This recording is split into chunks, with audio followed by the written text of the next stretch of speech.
Welcome back to our YouTube channel, ladies and gentlemen. The Nairobi Governor Johnson Sakaja is a man who is being discussed because being the CEO of the capital city of Kenya is not a walk in the park.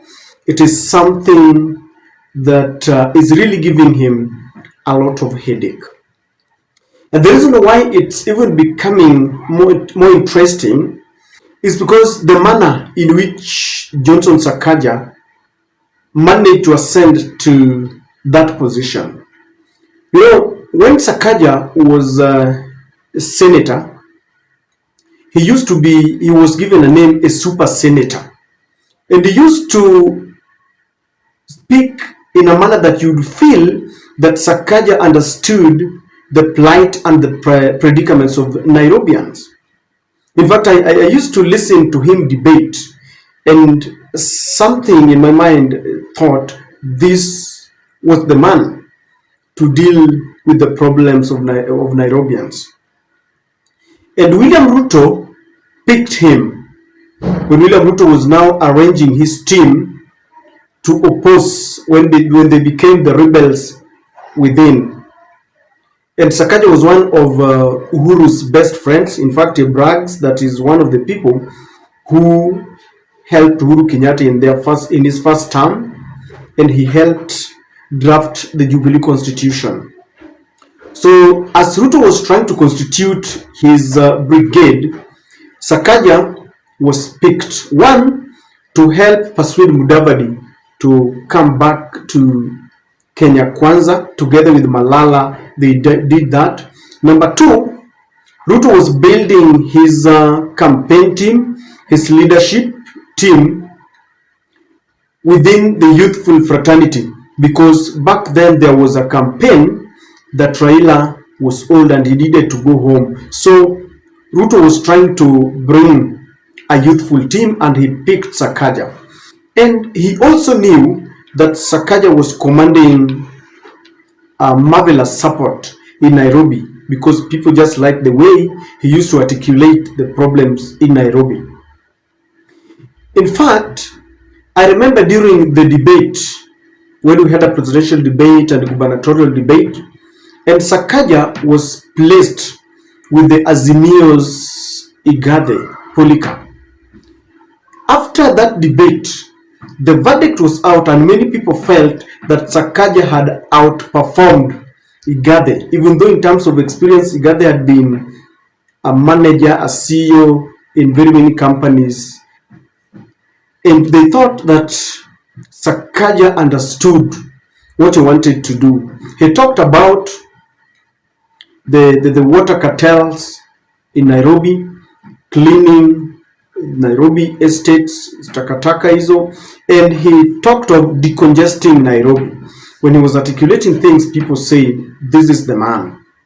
And of course, you understand that when people now went to the polls, this is after another obstacle that was placed before him about his certificates.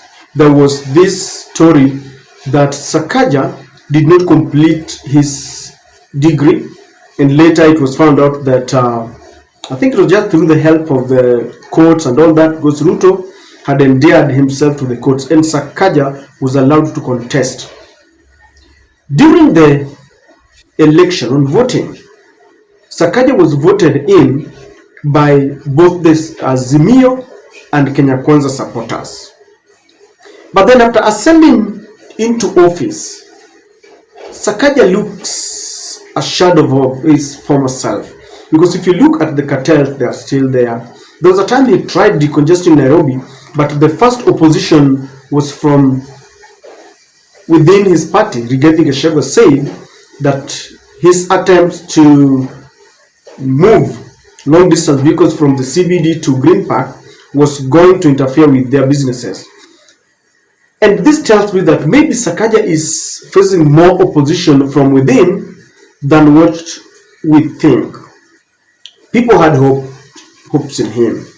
But now what shocked us, people have been complaining, why isn't it working? Because Sakaja used to say, Nai ita work. And of course I've seen leaders come with the allegations that The leaders from the county assembly of Nairobi who would go for a trip, maybe in Canada or where, they come back, change their clothes within the airport and go back again. That is misappropriation of money. Now, what shocked many, a man who people believed in decided to be very honest, and he said he is overwhelmed by the menace and the mayhem in the CBD, and he requested the police to help him. Now, this is where the catch is. You know, the Kenya Kwanza team has failed. That is a fact. All their promises that they gave, have not been achieved. They keep on promising. One person who would have saved the face of William Ruto is Johnson Sakaja. But Sakaja is getting into this mess. When Uhuru Kenyatta was in power, he decided to create the Nairobi Metropolitan Services that was being held, and in fact he gave it to the Lieutenant General Mbadi. And people have argued that if you look at what Mbadi did, you cannot compare to the predecessors, maybe Kidero and Sonko. William Ruto and Sakaja criticized this move, and they said that Ruto or Uhuru was militarizing, there was militarization of our nation, because Uhuru had placed several, soldiers, as he turned them into civil servants. And Sakaja and William Ruto criticized Uhuru Kenyatta. In fact, one of the things that they did was Ruto promised that immediately after the 22 polls, they were going to revert Nairobi to the governor. And Mbadi handed over peacefully. But now, by admitting that he is overwhelmed and he is seeking for the support of Kenya police, he is admitting that indeed Uhuru was right, because the police is under the national government, yet the county governments have also been given power. We have county askaris and they are being trained. If you walk into the Nairobi CBD, you will see both the young and old walking around in very nice uniforms. And I know they have been trained. They are all over. But it seems they have been whelmed by the hawkers and all this. Well, Sakaja just told us that he's overwhelmed and is seeking for the national government's support. He's admitting failure and is indeed vindicating Uhuru Kenyatta. And what will follow next is that the police will come in. And once the police comes in, this neutralizes, it dilutes the ability of county governments, because we promulgated a new constitution that empowered the county governments. And what the national government should be doing is giving money, devolution money that is supposed to be given. Now, the moment Sakaja is accepting failure, he is diluting, because it can be taken. I heard Waiguru and some of the governors saying that William Ruto has a deliberate strategy to ensure that devolution fails. Now, if the governors themselves will help them to fail, because such kind of move can be concluded that the county government is not working, it is not helping people. And this is why I'm telling you that William Ruto is disappointed in Sakaja. He was the only man who would have saved the face of Ruto's government. A young man, very sharp, articulate, had got the best policies. Now, wherever Uhuru is, I think Uhuru is smiling all the way. And this is not, it doesn't mean well to Gachagua himself. Why? He's a young man. In fact, when you look at the Kenya Kwanza team, after William Ruto, it is being argued that people like Johnson Sakaja, Ndindi Nyoro, Murkomen, Malala will give the deputy president a run for his money, because it will be the turn of these young turks. They are quiet because William Ruto is still there as the party leader. And so, ladies and gentlemen, I think Sakaja must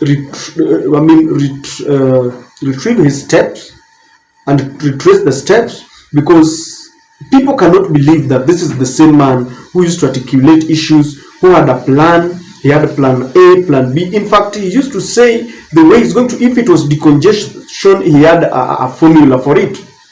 But now, things are not working for him. He admitted himself. And if you are not careful, William Ruto will bring in the Nairobi Metropolitan. Because the moment you admit failure, and I know many people are saying that as a leader, when you realize that there are areas that you cannot manage, then you accept and you invite assistance.